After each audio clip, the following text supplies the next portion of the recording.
Welcome to the Tradesman Garage. I'm Justin, and today we're going to make some DIY shelves on a budget. Pretty simple. Let's check it out.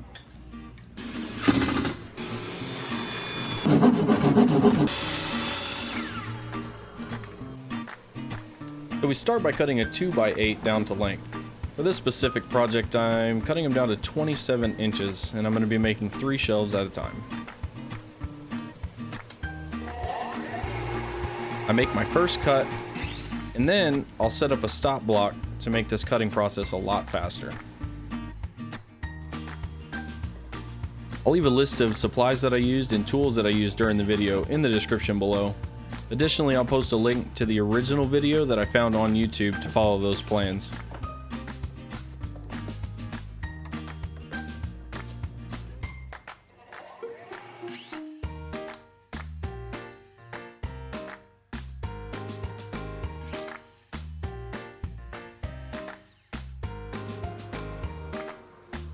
Once all your boards are cut to length, we head over to the router saw. Here, I had to attach mine to the table since I had used it earlier in a different project. I'm attaching a 1/2 inch roundover bit with bearing, and this will create a nice smooth edge with just a small lip around the bottom side. You'll see what I'm talking about here in just a few seconds. And if you don't have a router, don't worry, you can use just a squared off edge or get creative on the table saw.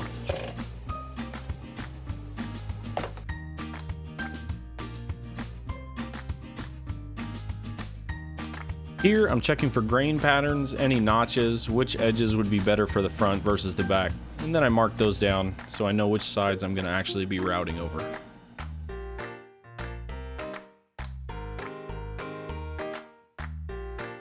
Clean up the mess, and I move to the next part. Next, I line the boards up, flushed them at the ends. I put a mark about 2 inches from either end and 1 in the center, drew a line across all 3, and then began drilling a hole. The hole is going to be about 4 inches deep, and I'm using a 1/2 inch drill bit here. To get the correct depth, I used a piece of painter's tape, wrapped it around the drill bit, that way I wouldn't go too deep into the boards.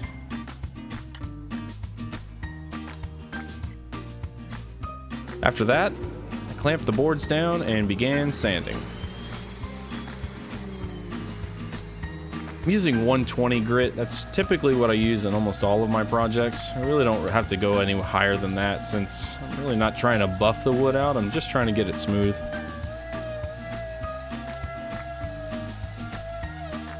Found a little bit of a faster method was to stand the boards up on end and have them clamped, but since I don't have a table clamp, I switched over to another table I got on hand. This is a Works Pegasus table. It has 2 clamps that come with it, and they fit in these nice little grooves and hold the board steady for you. Little bad boy is a lifesaver, and I am so glad that I invested in it.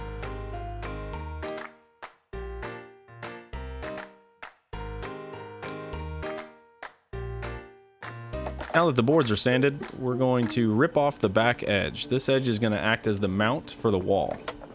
We set the correct blade depth just above the height of the board, and then set the width of the rip to 1.5 inches. Be sure to use a push stick here to prevent the board from jumping on you and keeping your fingers as far away from the blade as possible. Safety first.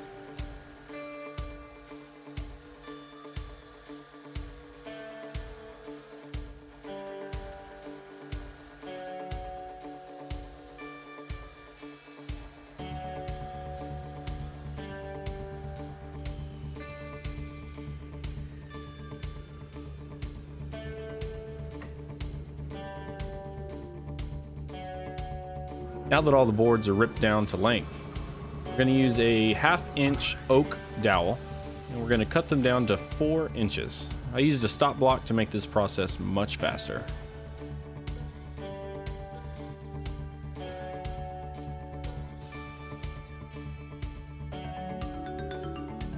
Next, I sand the dowels down using my bench sander.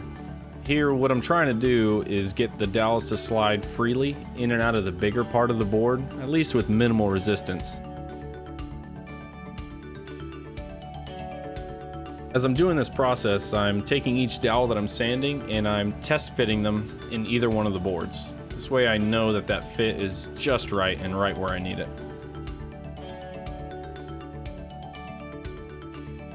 Next, I glue in the dowels to the wall bracket. This isn't really necessary if you leave them tight enough, but I just wanted to make sure that they weren't going to go anywhere and I wouldn't rip them off the wall.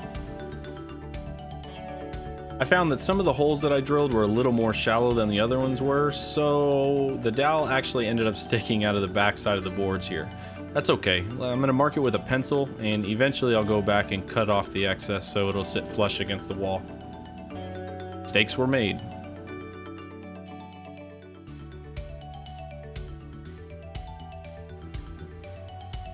While the back brackets are drying, I'm going to go ahead and start the staining process on the main shelf piece.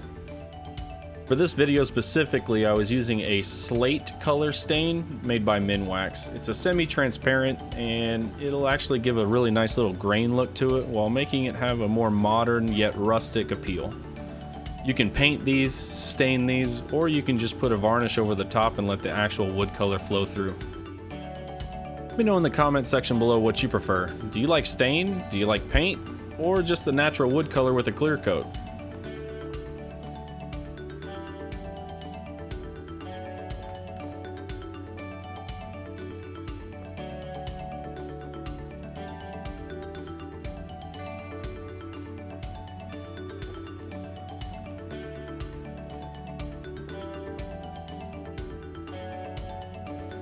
Once I finished staining the pieces, I moved them aside so I could start working on the back brackets. The glue should be dry enough by now. I repeat the same process, each individual bracket, and then let them dry overnight.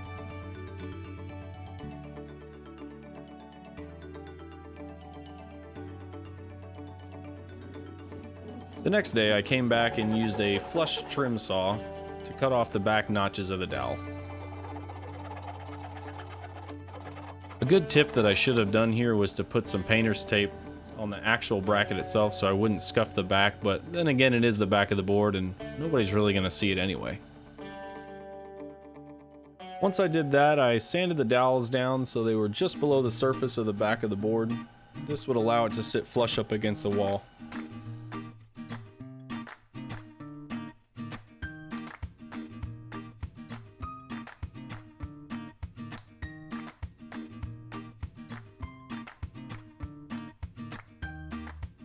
Next, I began applying the clear coat for the finish. I actually used a Minwax Spar urethane. It's kind of my favorite here. In 24 hours it dries nice and hard and it's completely waterproof.